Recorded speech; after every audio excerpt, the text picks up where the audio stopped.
Chuan na nelap ilo chala ko ar ilo manit ko ar ekkarangan ritoro chojej bagjigi rainin nanin muri joj ej melelain chamlokun chuan drep ak meni lelo ko lelo ngan ailing yo kwar biologi im riailing rar karwaini ni gyuk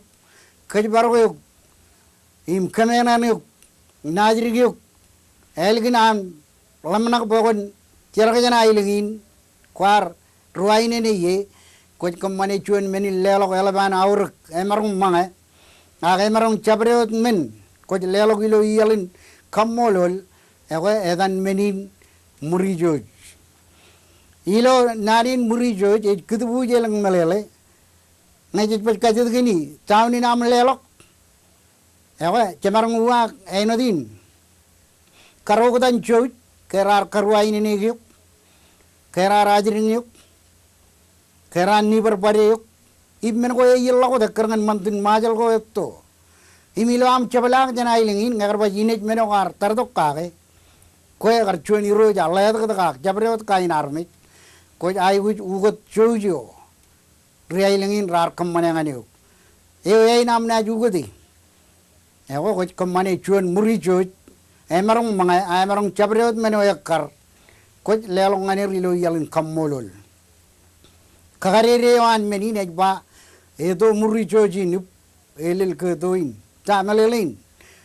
elanga ko chap lelok moyugin chojin ngan armi rein rar choj ngani ko armi roilo ailengin e jamini amman kudum ena labno im bogda lojet im kubla koral labrana walo e bajet ekkarangan manit kap celayan ritoro e cholok muri joj ko jaban kagarere aga nanin pen alik karga kwar emmagat eno chuan armit im ko wadak jojugo rallio ngani ogyon chuan ailang ko ai gu kamani chuan am muri joj menin kammolo ak chuan moygul lelo ko yawr e jogodan joju miyawe engin melele nanin muri joj ak ilo barchat melele ko ekkarangan rijala Rajuba nani ne charjar to jen kajinwa im chargar anodar chala ke chuj ecche perilo yum chuj ecche perilo chabrod mengo yoni amra age berudilo wa chuj e matan ne tulal ilo wa ne image kutubu wain pen marong ido dak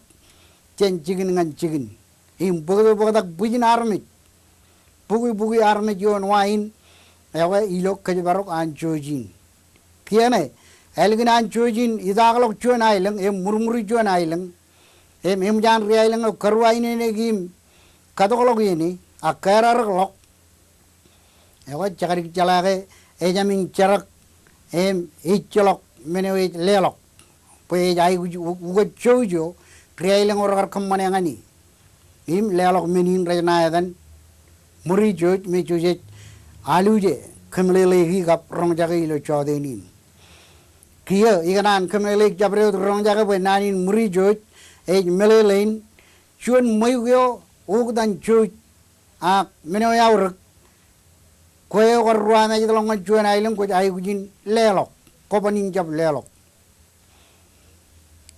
elanga ko jab lelok ewe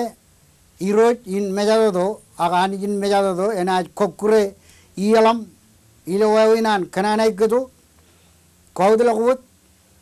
kajarno ko imay ko ilojit bukan jab tabari jo ko rol ngani e bajit moleo kene ko kwarja bu ko chuj jo rar kamane ngani